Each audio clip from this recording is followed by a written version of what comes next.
Hello guys, अस्सलाम वालेकुम। क्या हाल है? ठीक हो?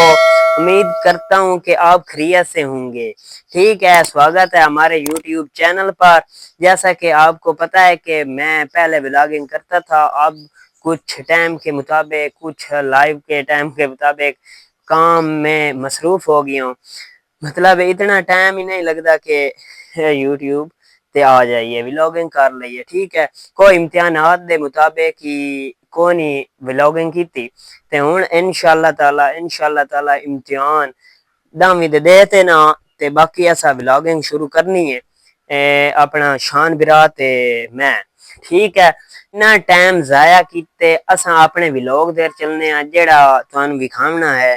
ठीक है, मैं तुहानू ये दसवां कैं तुहानू इलैक्ट्रीशियन की गल ना दसी उसी भाईयों ਜਿਹੜੀ ਹੈ ਨਾ ਆਪਾਂ ਨਵੀਂ ਫ੍ਰਿਜ ਲੈਣ ਜਾਈਏ ਤਾਂ ਕਿਸ ਤਰ੍ਹਾਂ ਦੀ ਫ੍ਰਿਜ ਲਈ ਜਾਵੇ ਤੇ ਆਓ ਸੁਪਲਾਈਜ਼ਰ ਉਹਨੂੰ ਲੱਗੇ ਕਰੰਟ ਬਹੁਤ ਥੋੜਾ ਪੀਵੇ ਉਹ ਮੈਂ ਤੁਹਾਨੂੰ ਇਹ ਦੱਸਣ ਜਾ ਰਹੀ ਹਾਂ। मतलब है अगर असा नवी फ्रिज लैन जाइए मार्केट जाइए या किसी दुकान ते चले जाइए ते नवी फ्रिज लैनी है तो तुसा पहला काम करना डिजिटल इन्वर्टर लैनी। मतलब इन्वर्टर जेह्ड़ी होवे डिजिटल इन्वर्टर मैं अगले दिन मतलब तकरीबन हो गए 5 एक महीने हो गए लईए अपने फ्रिज डिजिटल इन्वर्टर लईए माशाल्लाह चल रही है। बैटरी ते 1000 वाट दा है इन्वर्टर कार इन्वर्टर। ठीक है, ओदे उत्ते चल रही है। मैं तुहानू ओ विखावन जा रही हां, तुस आखना है मतलब झूठ बोल रही है। एक प्लेट है 170 वाट दी तुहानू प्लेट विखा दिसां ते उस तो बाद है अपनी फ्रिज चलदी पई है धुप ते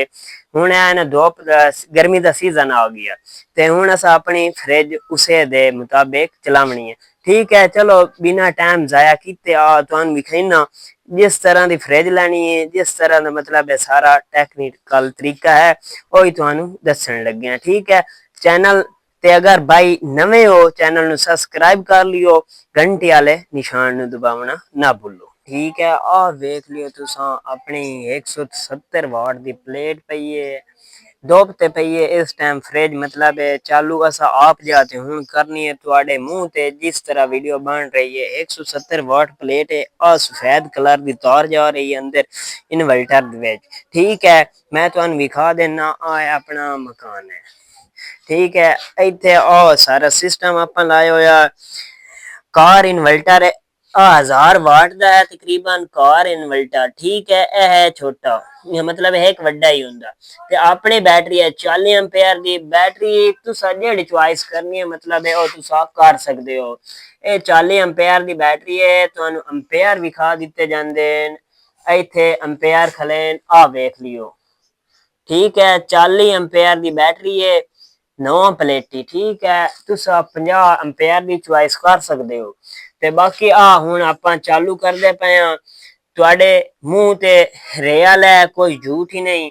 मतलब है अपनी फ्रिज डिजिटल इन्वर्टर है ते हुण चालू हो चुकी है। ठीक है, सब्ज बत्ती बल गई है ते हुण आपां तुहानू फ्रिज विखा देने डिजिटल इन्वर्टर है एन कोई सप्लाइजर नहीं लगता कोई कश नहीं। मतलब ये बिजली ते करंट बहुत थोड़ा पींदी है जिस तरह तुस वेख रहे हो अपना एदा है टच सिस्टम एदी सैटिंग इत्थों हो जाती है फिंगर लावन हुंदा। ठीक है, ते बाकी ये टेम्परेचर ही दसदी है। ठीक है, तुहानू विखा देने अंदरू विखा देने हुण चल रही है सुबह दी तकरीबन चल रही है थाएं मैं अगे विच बंद कर दी बर्फ जमी पई है। ठीक है, चलती पई है अंदरों इस कंडीशन दी है बाहरों इस कंडीशन दी होनी है। ठीक है, मीडियम साइज वेख लियो चल रहा है ये। ठीक है, ओके, अल्लाह हाफिज, खैर होवे अगले व्लॉग मिलसा इंशाल्लाह ताला। यह बेहतरीन फ्रिज है तुहानू बहुत फायदा देसी बिजली से चल जाती है जिहदे उत्ते मर्जी चलाओ चल जाती है। ठीक है, ये हुण तुहाडे मुंह ते चलदी पई है 170 वाट की प्लेट है उस तो बाद 40 एम्पेयर की बैटरी मैं लईए हुण 50 एम्पेयर की 50 एम्पेयर की होवे तां मतलब है बैटरी तो सिर्फ हुंदा है करंट नू कंट्रोल करना हुंदा। ठीक है ना, मतलब धुप ज्यादा हो जावे तां करंट स्टोर हो जाता। अगर बदला शदला आ जाए जड़ बन जाए ਤੇ ਮੁੜ ਕਰੰਟ ਇਹਦੇ ਦੇ ਦਿੰਦੀ ਹੈ, ਐਂਪੀਅਰ ਪੂਰੇ ਕਰ ਦਿੰਦੀ ਹੈ।